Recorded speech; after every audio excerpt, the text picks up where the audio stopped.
Hello guys, Mashiba came back once again. Hajime per round 1448 came out earlier today. It should be 48.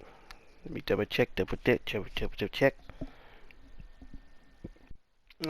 I was correct.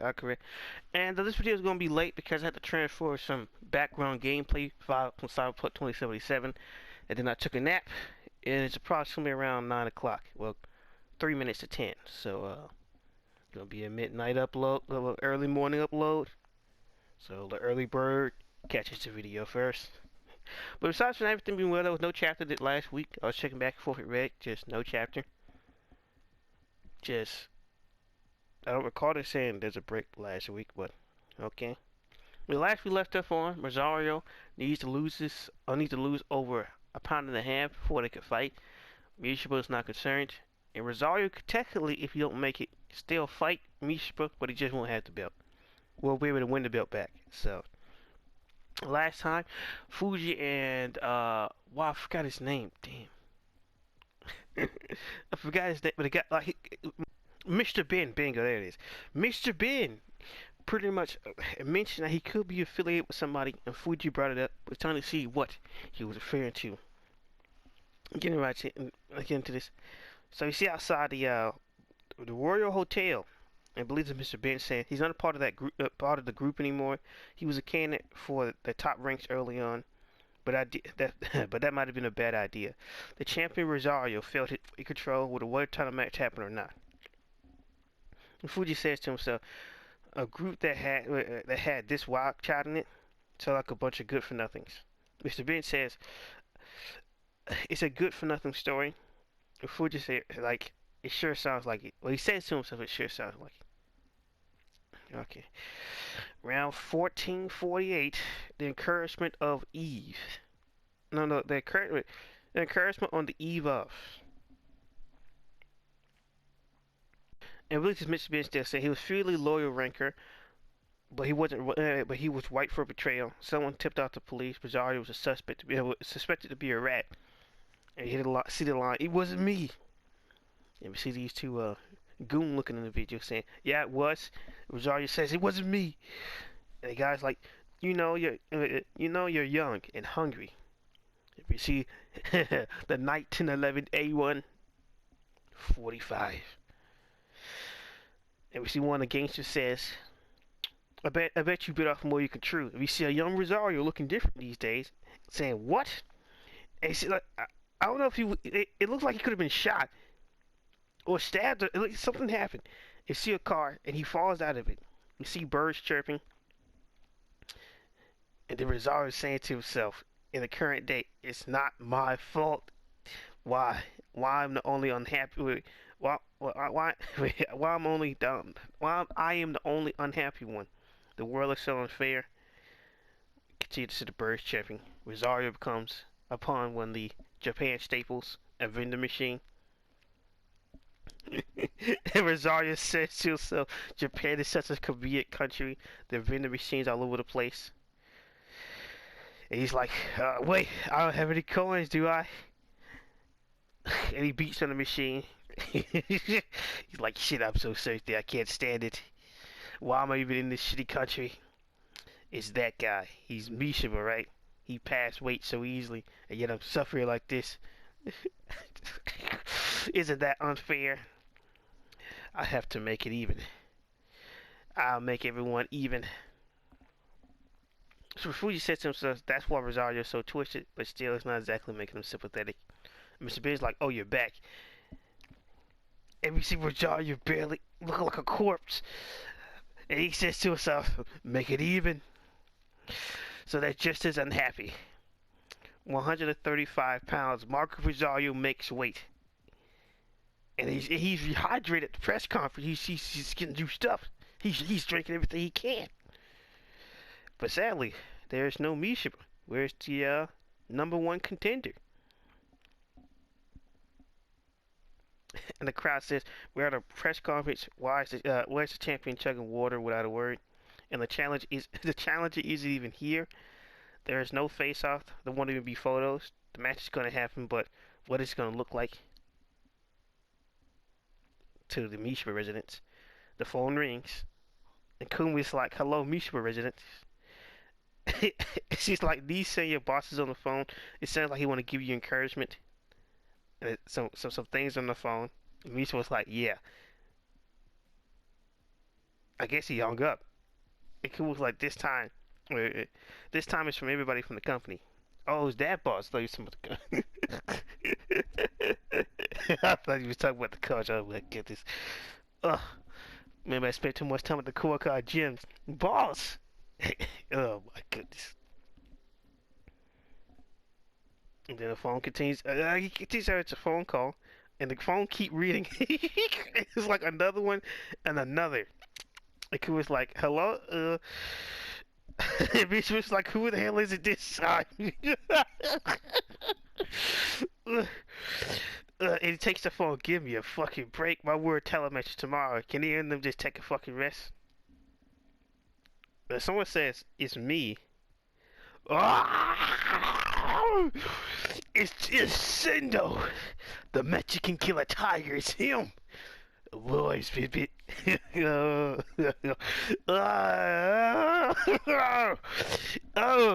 boy, that's something. And Sendo's like that Rosario guy.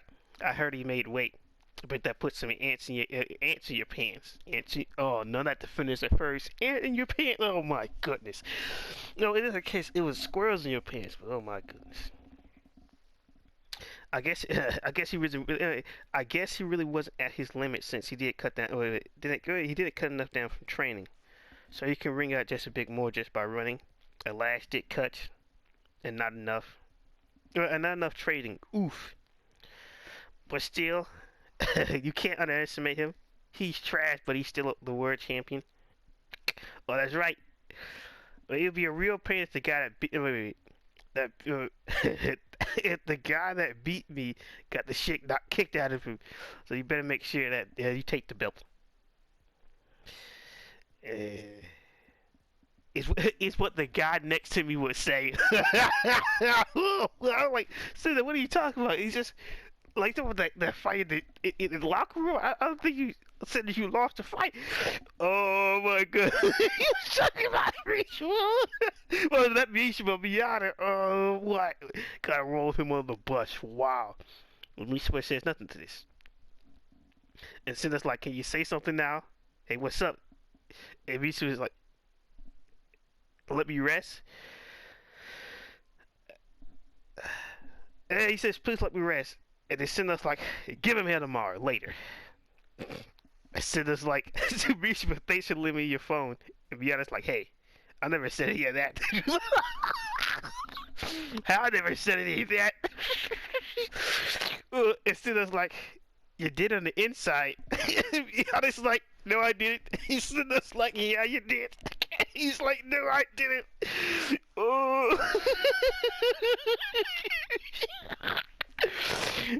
He's like, "Hey, I didn't say any of that." Wait, whoa, wait a minute.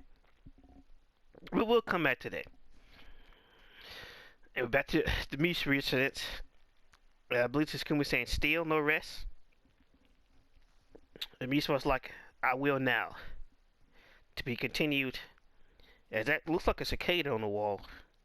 It's been a cicada chirping. Oh. Oh, oh, oh. Oh. Oh.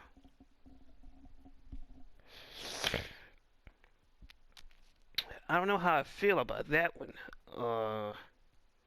Now, now the reason I say this before we get to the phone point is the reference to cicada could be a bad or a good thing. I don't know. I listened to this one remix beats, and the guy was like, "When the cicadas start dancing tonight, like something about your blood running red or something like that."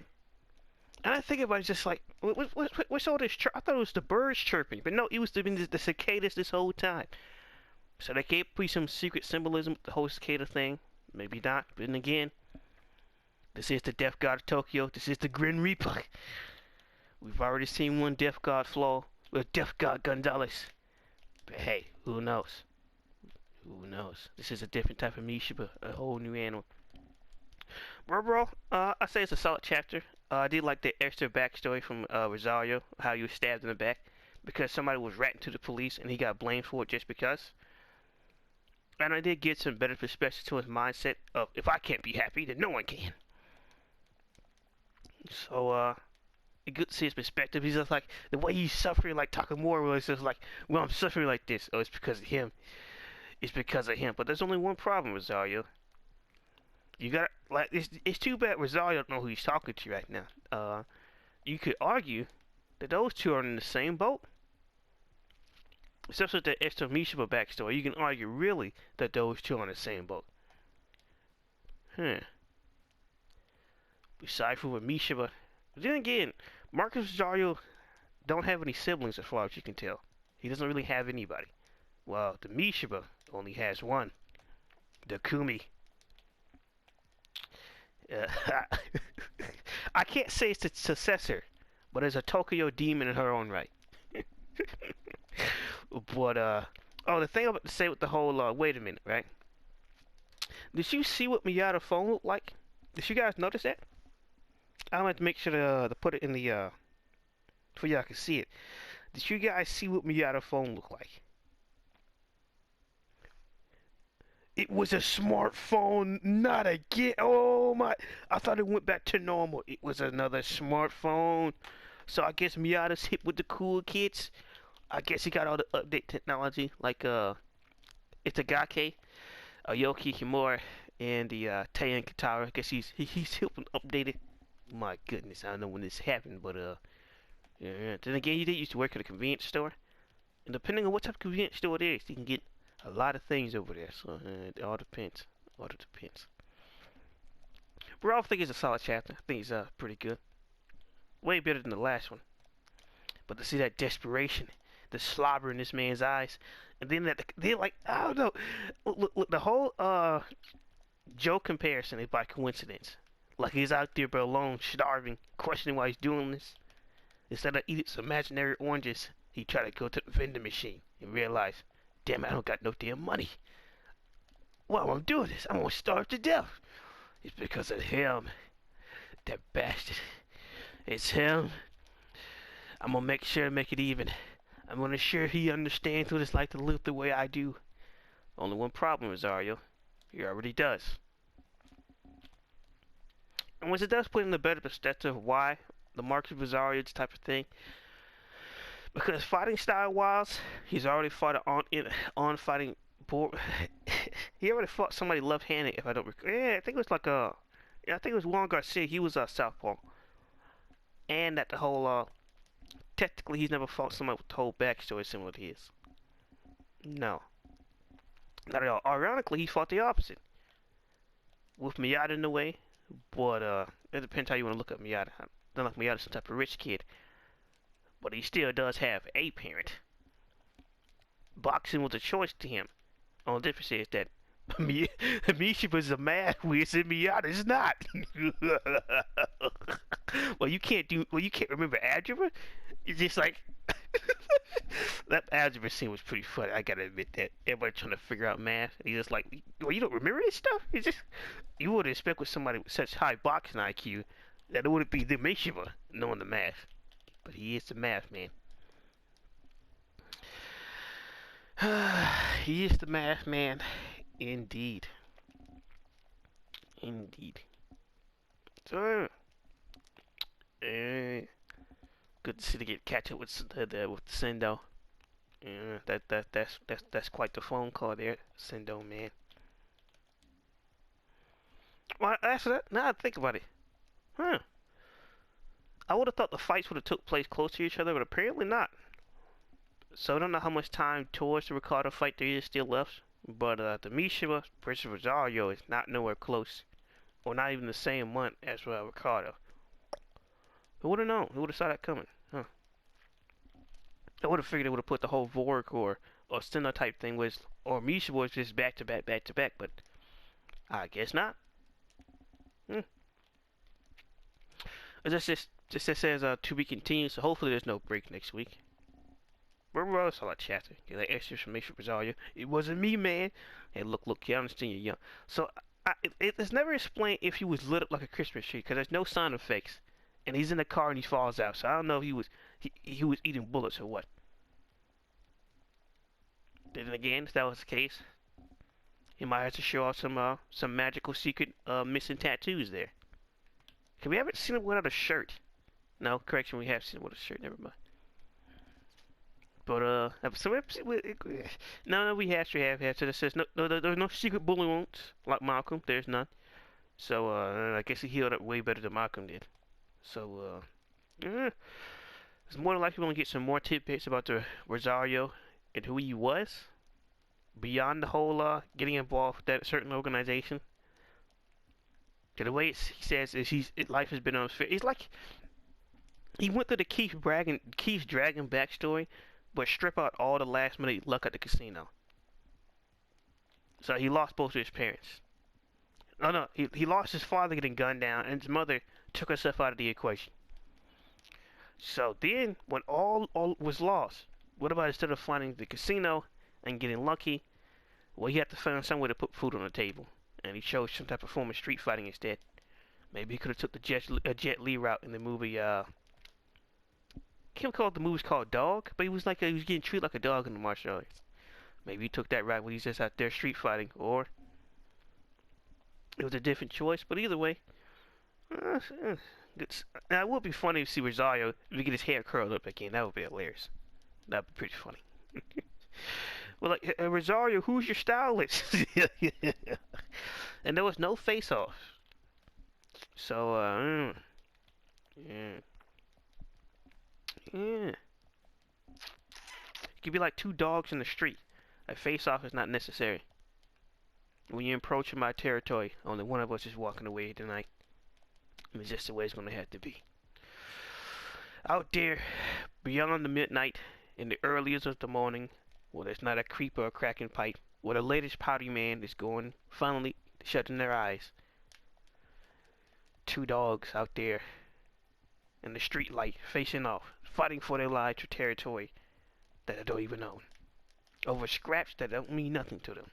The difference is, one had a cub. Well, one had a younger sibling that was a cub at the beginning of their career, and the other one have had absolutely nobody. Only thing he meant to understand is he gotta make it even. The world must feel how I feel. If I can't be happy, if I can't get mercy, then no one can. Which is very ironic since Rosario hasn't done anything to anybody else. I'm sure you threw that water ball at that one guy, but besides from that, he hasn't really attacked anybody. So it was a whole he was pulling the gun out there in the street like he was a deranged terrorist, or just at any moment, just blam, headshot, kill-tacular, Kilimanjaro. Oh my gosh, that's a messed up shit. Oh my goodness. But besides from that, he hasn't really took his issues out on the world. No has Mashiba, so it's just it's a dog versus dog face off. What happens from the dogs is completely from the street versus the dog who has something to lose for. Who wins? Who truly walk away supreme? The man with nothing, or the dog that's finally gained everything? What happens when a stray finally get adopted? What happens then? Hey, since there's a Joe reference, that's might already be a Megalobox one. Well, Rosario won't get a tombstone, but Mashiba will. But eventually, we got thoughts of the chapter, and the fight took an interesting turn. I've become more interested in it from this chapter. But the guy thoughts and opinions down in the comments section below. Like, comment, subscribe, and peace.